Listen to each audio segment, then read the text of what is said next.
बाबा एक और पराठा दूं? रितु रसोई से थाली में गर्मा-गर्म आलू पराठा लिए खड़ी थी।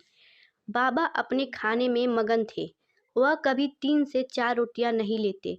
फिर भी रितु 3 रोटियां देने के बाद एक बार जरूर पूछ लेती कि और एक दूं? फिर आज तो आलू के पराठा थे।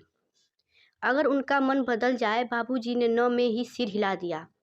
बाबूजी अपने खान पान का पूरा ख्याल रखते थे। समय पर खाना, भूख से ज़्यादा न खाना, उनकी दिनचर्या भी काफ़ी अच्छी है। अब रितु सासू माँ को जैसे ही रोटी और सब्जी लाकर दी, माँ आपका खाना। सास ने खाने की थाली अपने सामने से हटा दी।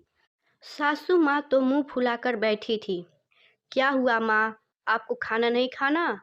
तभी रितु का नटखट बेटा पीछे से बोल पड़ा। माँ, दादी को भी आलू का पराठा खाना है।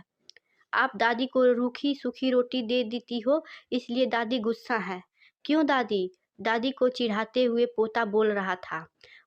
पोते की बात सुनकर सास को और गुस्सा आ गई। कौन बोला मुझे आलू के पराठे खाना है? मुझे भूख नहीं है, मुझे कुछ नहीं खाना। रितु अच्छी तरह से जानती है सास को खान पान का बहुत शौक है, लेकिन उम्र के साथ बहुत सी बीमारियों ने उनके शरीर पर घर बना लिया है। डॉक्टर ने उन्हें ज़्यादा तला भुना तैलीय खाना खाने से मना किया है। वह कोशिश करती हैं उन्हें सादा खाना देने की, लेकिन घर के दूसरे लोगों को अगर कभी कुछ खाना रहता है तो बना देती हैं। तब सासू माँ को नहीं देने पर वह बच्चों जैसे मुंह फुला लेती हैं। रितु बड़ी असमंजस में थी। क्या करे, कुछ दिन पहले ही तबीयत उनकी बिगड़ गई थी।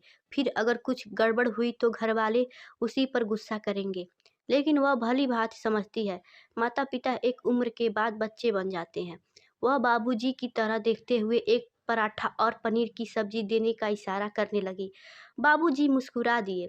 रोटी की थाली रसोई में ले जाकर रितु उसमें एक पराठा के साथ पनीर की सब्जी ले आई। माँ जी के सामने रख दी। माँ जी देखिए तो सही, आलू का पराठा आपके जैसे बने हैं कि नहीं।